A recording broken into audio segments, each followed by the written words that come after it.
This is Jumping In, the short-form series of the Jedburgh Podcast. I'm the creator and host, Fran Racioppi. Each week, I have the opportunity to speak with transformative leaders, visionaries, drivers of change, those dedicated to winning no matter the challenge. Our long-form series has been an opportunity to go deep, unpack all aspects of our guest and their story. For Jumping In, just like our Jedburgh teams of World War II, I want to get on and off the drop zone fast. I want to catch up with previous guests, give my opinion on what's happening in the world, and uncover some of today's most pressing issues. The entire Jedburgh Podcast is sponsored by Jersey Mike Subs. Together, we share the mission of giving back and building community together. A percentage of all proceeds is dedicated to the Special Operations Warrior Foundation. Check out our website for full transcriptions of every episode at jedburghpodcast.com. Follow us on social media at Jedburgh Podcast on Instagram, LinkedIn, and Twitter.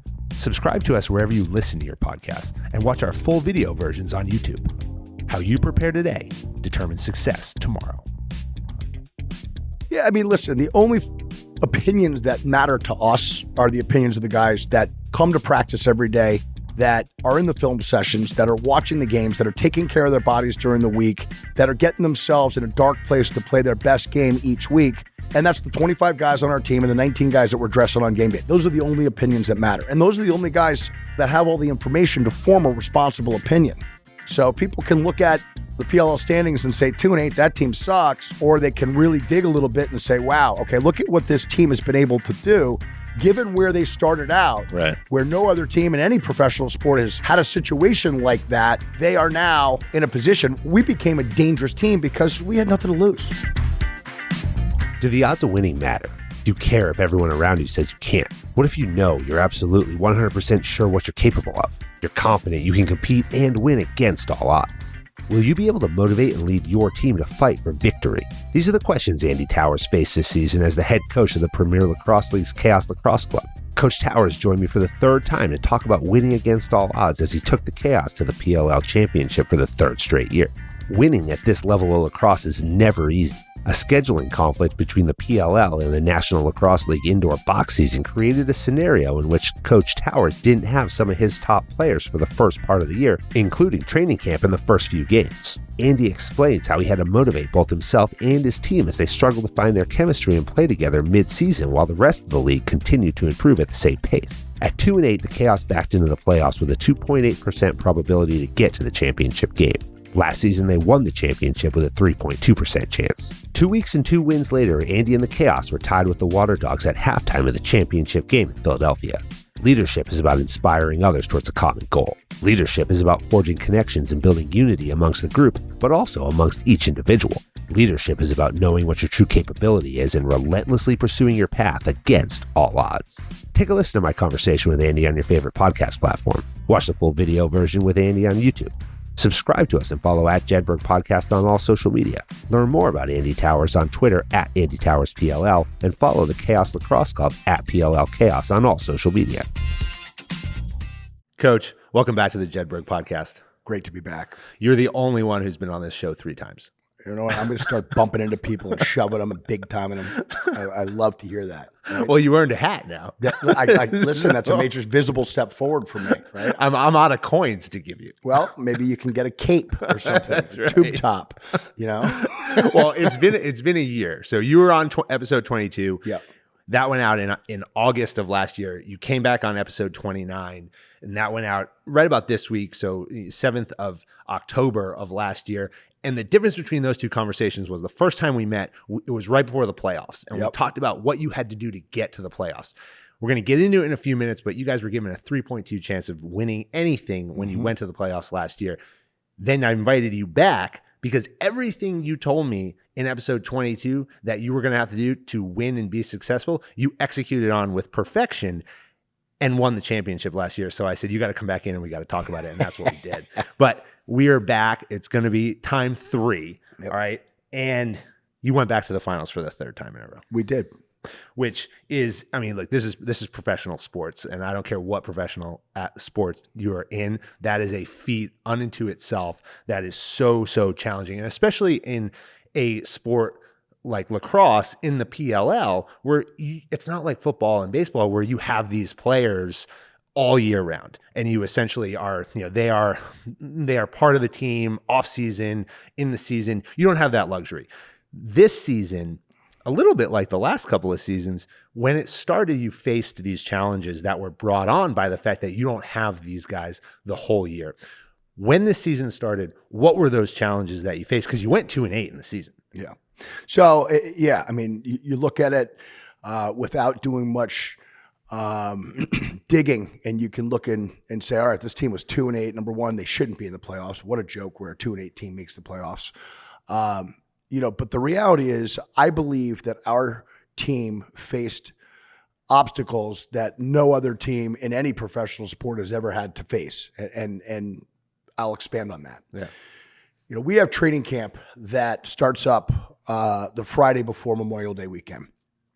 In training camp in the PLL, what happens is all the players come in on Friday, and you have 2 days, Saturday, Sunday, Monday. You got a scrimmage late afternoon on Tuesday. You've got to cut your roster down to 25 on Wednesday, and then you've got to figure out what your 19 game day players are going to be leading into week one, which is, essentially 1 week after training camp. Yeah, this is not the month of training camp No. that the NFL gets. That's right. And with off-season workouts and all that. Exactly. And so the way that we've built our roster is we have, a bunch of Americans that play essentially defense, right? And we've got essentially all Canadians playing offense, with the exception of Mac O'Keefe, who's an American that plays a Canadian style and is unique. With that said, our PLL season runs from the start of training camp, which is, again, the Friday before Memorial Day, and runs through the end of the playoffs, which is the third week in September. There's something called the NLL, which is the National Lacrosse League, which is the Pro Indoor Box League, which is, a great league. It's been around for, 35 years, something You played like in that league. I played in that league, exactly. And so our offensive players all play in that league, not to mention our face-off guy, two of our short stick D midfielders, our goalie, plays in that league as a forward.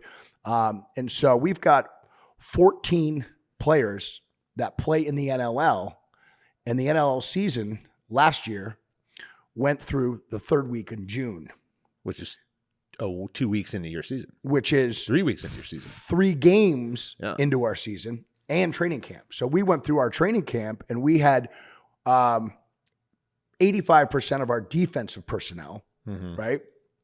And we had probably 30% of our offensive personnel, and we didn't have our face-off guy. And so the point being is that we were running training camp essentially with half our roster, right? And not only did we not have them for training camp, we also didn't have them for the games for week 1, week 2, week 3. And the parallel, when you see that we play 10 regular season games, if you compared it to what the NFL teams do, right, it would be similar to having the New England Patriots just roll up to practice the day before game 5 and start playing. Okay. And so, well, it's a Bill Belichick team, so they might be able to do it. Well, they might be able to, yeah, but only his team to be able to do that. It's close to an Andy Towers team. I don't know, because we're going to get into where you went from this point. The point being is that, we didn't even start to get connected until we got our players back. And we felt that the roster changes that we had made in the offseason would make us a more talented team, top to bottom. But again, if you're not able to use training camp and that time together and get to know each other and get connected, and then when we do get our offensive players back, they're physically beaten up, because that NLL season, those are hard minutes that these guys are playing. And we had a bunch of guys on the same team, the Buffalo Bandits, that had one of the best NLL teams in the history of their league. And they lost an emotional game in the finals, emotional series in the finals. And so when we did get these guys, they were physically banged up. They were emotionally exhausted. They were mentally worn down. And, we had the challenge of trying to catch up to these other 7 teams in the league. And it's a different style of play. It's a totally different style of play. You throw the ball, you throw a bad pass in indoor, it hits the boards and it stays in play. You do it in outdoors, turnover, it's going the other way. Right. And so when we got some of these guys back for the first time, it was against, ironically, the Water Dogs, who we lost to in the championship. We had them in week 4 down in Baltimore, and they blew our doors off, 19-11, something like that. And it wasn't even that close. And so we felt that if we could win a few games and simply make the playoffs, we felt that by week 11, which is the first round of the playoffs, the quarterfinals, that we would be hopefully far enough to dilute the disadvantage that, we felt that we were in. And honestly, it didn't surprise us that we were able to have success in the playoffs. And I know we're going to get to that, in this podcast. But, our challenge was keeping these guys locked in and seeing with a broader lens where we needed to be. How do you do that as the coach? Because, number one, it's kind of twofold here. Number one, how do you keep yourself focused on what you can and can't control? We talk all the time in leadership. I think there's a lot of noise around it in leadership about controlling the uncontrollables, worrying about what you can control. Number one, how do you keep yourself as the coach? Because they're going to play off of you. Your emotional strength 100%. is, and what your comments, how you approach that conversation with them is going to trickle all the way down. So what do you tell yourself for those first couple of weeks and then the ensuing few weeks while you have to get everybody together? And then what are you telling the guys? Well, I can tell you, I have, zero doubt that our team is the best team in the world. That's number one. I think we're uniquely talented up front. We've got the best player in the world in Blaze Reardon in the goal. We've got a defense that I thought reached a level of play that had arguably never been seen in the PLL, in the playoffs. Our offense didn't quite get there, but our defense did. So to answer your question, number one, I have an authentic belief that when we're connected, we're the most dangerous team in the league. So that's number one. So I had zero doubt about where we could go. Right. Clearly our guys are going to pick that up. Our guys are all smart guys. And listen, we have one goal, and that's to win the PLL Championship. And in order to win the PLL Championship, you have to make the playoffs. And so our focus was 100% on just make the playoffs, and then we can go from there. And even though we were losing these games, we were losing outside of that Baltimore game where we lost to the Water Dogs by 8 goals. Every other game was winnable. Yeah. The Whip Snakes were 9-1 this summer. Jim Stagg needed his staff and that team, phenomenal. The best regular season in the history of this league, right? We lost to them by 1 goal with 4 seconds left in the game in week 1. And then in week 6, we lost to them by 2 goals, I think the final number was. And it was a great game all the way through to the end. And that was the top team. And we did that in the first week with essentially many offensive players that ultimately didn't make our final 25-man roster. Obviously our defense. And so we just wanted to make sure that we were doing everything that we could do to get the desired result. So that would start in watching film after the game. I would break it down every single play, document what happened, who was at fault if that was there, who made good plays if it was there, and did every single possession Sunday morning, after our games, or Monday if it was after our games. Then as a staff, my other 3 coaches, Jamie Hanford, who lives in Darien, Matt Panetta, and Ryan Curtis, they would all watch the game as well. And then we would have a staff meeting on Monday night to discuss, what we all thought went wrong. Okay. And then we would formulate a game plan. We would have defensive film on Tuesday night. We would have offensive film on Wednesday night. And what we did is we intensified our due diligence on trying to scout ourselves, so to speak, with the sole goal of being a better team the following week than we were the week before. Now, one of the things that people don't factor in when they look at our 2-8 season is the fact that, we got all of our players back for, the second half of the season. But what they fail to consider is that these other teams are also watching their films and they're continuing to maintain that level of separation that they've had from us from training camp through the first, third of the season. And so it took us a while to really be playing at a level that would allow us to beat these teams. I mean, winning games in the PLL is so hard. There's so much talent, and these coaches are all so passionate about the opportunity. And, so we continued to stick to our process. As a staff, we had a genuine belief that we would get there. If we could make the playoffs, we were going to be a problem. I was saying it after every single game. And,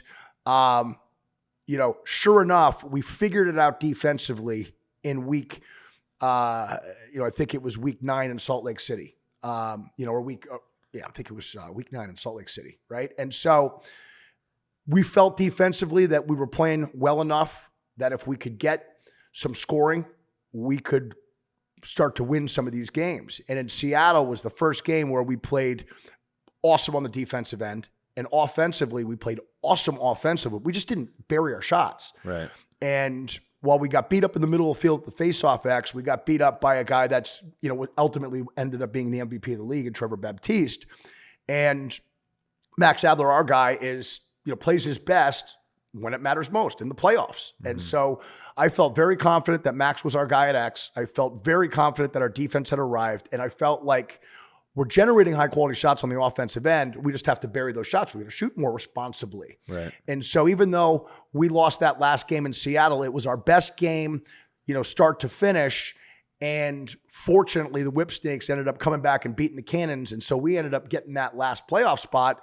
And we went in saying, okay, goal number one, to make the playoffs so that we're in a position to win the championship. That box is checked. And now our records don't matter. It doesn't matter whether we're 8-2 or 2-8. Now you're free. That's right. And we are 6-7 weeks away from getting our players back and starting to get some connection here. And our locker room, has been a strength of ours, for the last couple seasons here. And our guys were believers. There wasn't anybody that had any doubt that we weren't capable of winning ultimately the championship. Well, there were a lot of people who didn't think you were going to win the championship, because I'm going to give you the numbers. Right. They gave you a 2.8% chance and probability of winning the championship. I mentioned last year it was a 3.2. Yeah. You upset all those people. This year was a 2.8. I was going to ask you what the team's opinion was of that, but it's pretty clear from the Instagram post. It said, fuck you. Well, that's and right. It gave you the 2.8. Yeah. I mean, listen, the only opinions that matter to us are the opinions of the guys that come to practice every day, that are in the film sessions, that are watching the games, that are taking care of their bodies during the week, that are getting themselves in a dark place to play their best game each week. And that's the 25 guys on our team and the 19 guys that we're dressing on game day. Those are the only opinions that matter. And those are the only guys, that have all the information to form a responsible opinion.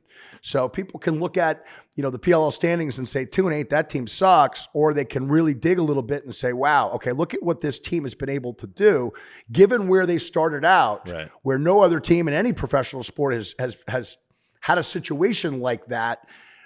They are now in a position. We became a dangerous team because we had nothing to lose. And you were there before. And we were there before. What'd you learn in the first two games? Because you went through you went into the quarters, you played in Boston, and you crushed the Chrome 11-3. You went into the semis in DC, you beat the Archers 9-7. What'd those two games teach you? Because now you're on track. What they taught us is that defensively we had arrived. Mm-hmm. Again, the anchor of our team and of our defense is Blaze Reardon, our goalie, and he was playing at an all-world level. I mean, it's just ridiculous to let up 3 goals to that Chrome team that was the number 2 seed that many people had, as sort of the dark horse to win the whole thing and beat the Whipsnakes, who were coming off an incredible season at 9-1.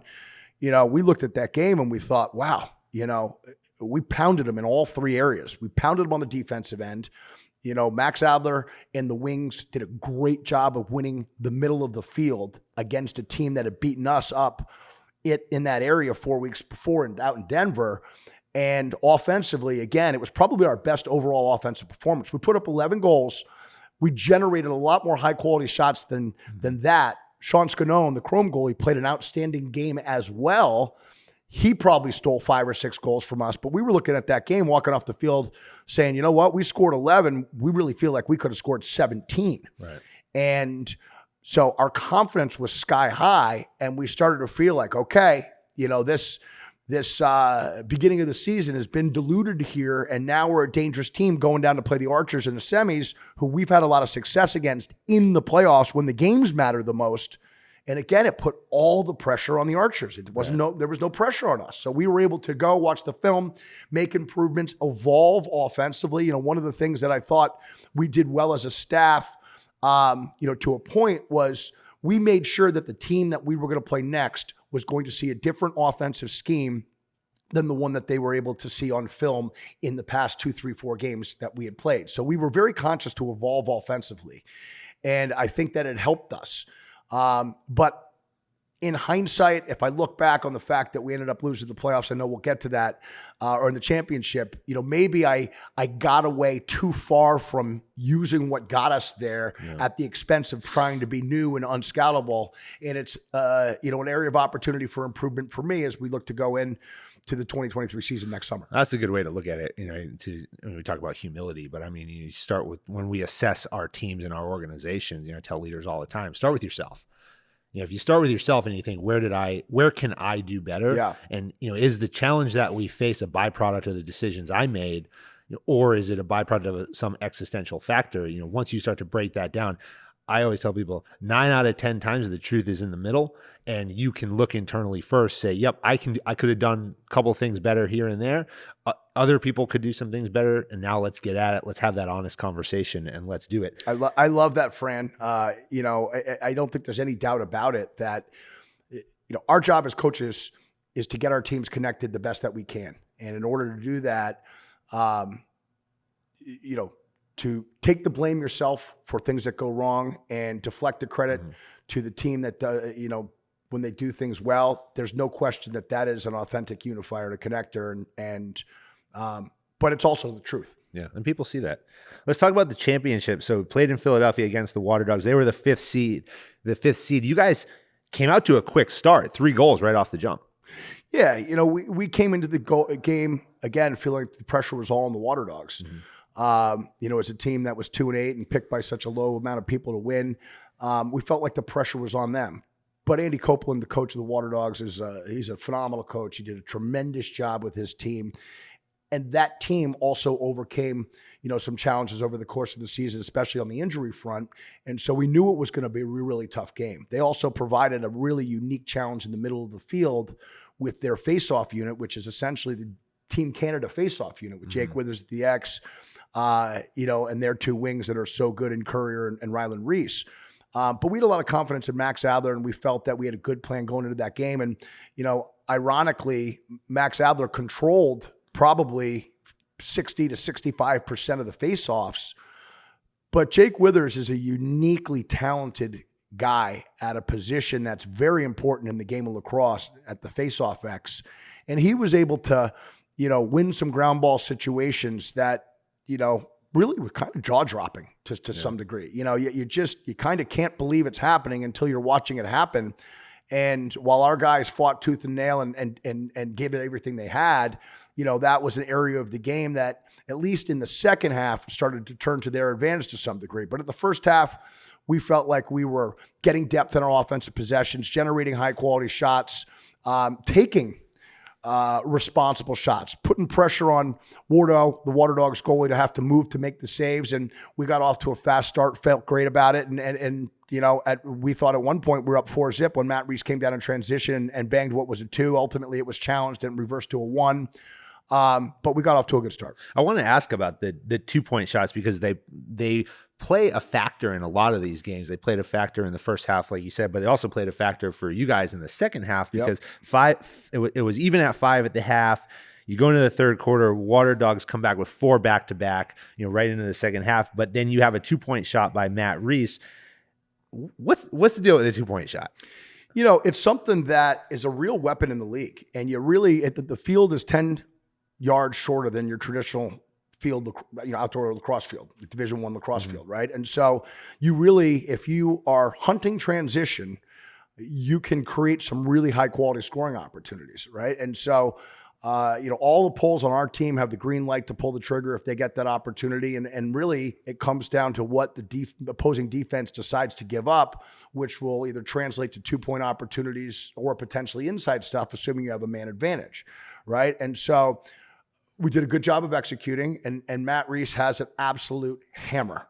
And he hit, one in the first half that got reversed. And in the second half, they had outplayed us. I mean, really, they were up 9-5, and things were not going our way. We were, getting dodged for goals when we were on defense. We were losing face-off battles. We were having short possessions offensively. I felt there was times when we pushed 5-on-4s and 6-on-5s that were sort of average transition offensive opportunities for us, when what we really needed to do was get a long possession because we were losing faceoffs and playing so much defense. Right. And if you don't score in those transition opportunities, the ball's going to come back at you. And that's what happened. And that's how they were able to extend their lead to 9-5. But one of the great things about the PLL is the 2-point shot.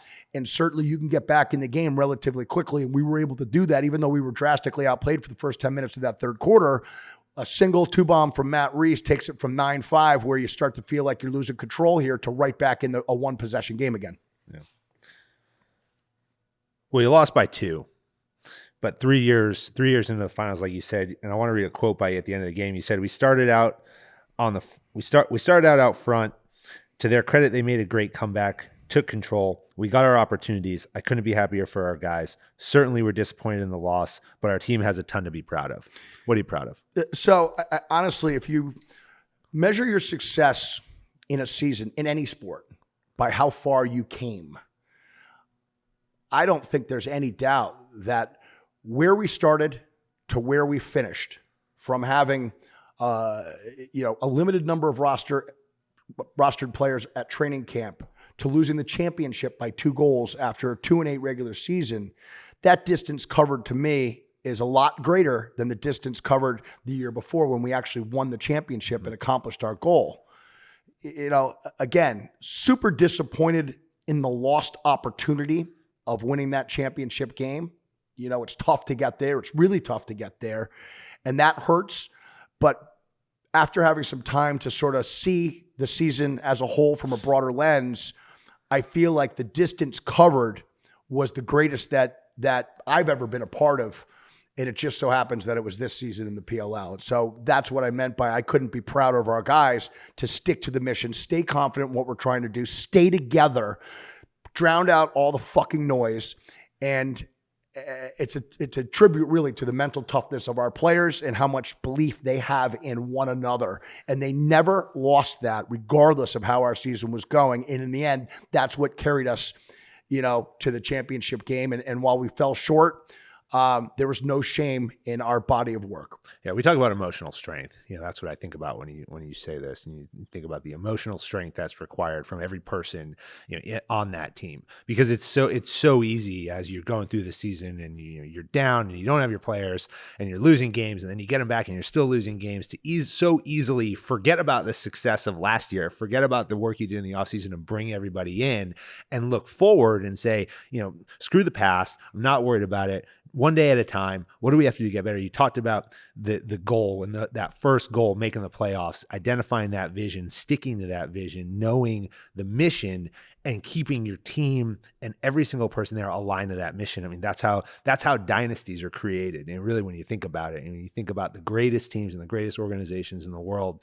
who achieve success time and time again, it's because of that adherence to that mission and that emotional strength. What's the focus of the offseason? Well, I just had my last phone call. What I did is I reached out to the guys on the team, and what I wanted feedback on was, number one, what can I do better as a coach? I think that, is something that selfishly I need to hear from them in, a private conversation, maybe something they might not feel comfortable saying in a group setting. And so, I spoke to every player and tried to find out specifically what I can be better at.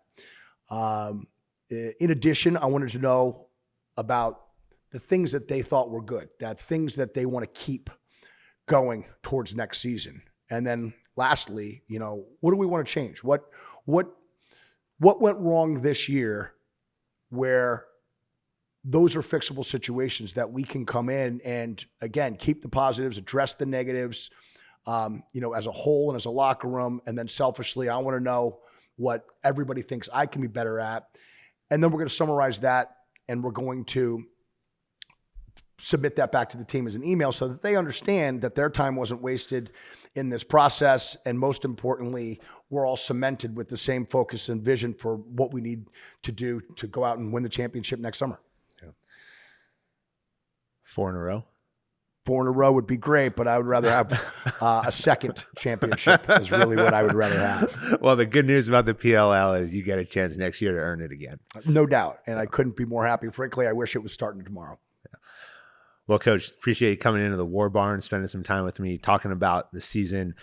I mean, truly, it's really been awesome to watch this team. It's been awesome to watch over the last couple of years, get to see your coaching style, how you approach these situations. You've been pushed and challenged in so many ways, as a player, as a coach, as the team, and you guys continue to find success. And so much of that is a result of your leadership, how you approach your interaction with the players. You just talked about the individual relationship that you have with each one of them, how you're able to bring the team together as an organization, but also build the bonds with each one of the players that so many times we forget about as leaders. That it's not only about standing up in front of the group and motivating the group, but how do you connect with each one of them to motivate them individually? I think you do it better than almost everybody I've ever seen in athletics and even in the business world. And so I appreciate your lessons. Well, that's unbelievably humbling feedback, and I really appreciate it. I got to say that the success of the PLL in general and the success of our team individually is paralleling the success of the Jedburgh podcast here. And so all that adulation we could throw right back at you. But thanks a ton, Fran, for having me. Awesome. All right.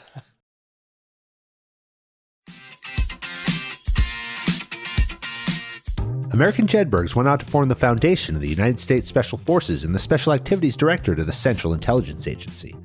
Thanks for listening to the Jedburgh Podcast. I'm your creator and host, Fran Racioppi. Join us next week for a new episode on Apple, Spotify, or wherever you get your podcasts. Check us out on YouTube for full episodes, highlights, and other behind-the-scenes content. If you like what you heard, give us a like and leave a review. Follow me, Fran Racioppi, Talent War Group, and our sponsor Jersey Mike Subs on LinkedIn, Instagram, Facebook, or Twitter. Send your comments and inquiries to media@talentwargroup.com. As former members of Special Operations Forces, the Jedburgh Podcast and Talent War Group contribute a percentage of all profits to the Special Operations Warrior Foundation, supporting the families of our fallen warriors. Thanks for joining us on this episode. How you prepare today determines success tomorrow.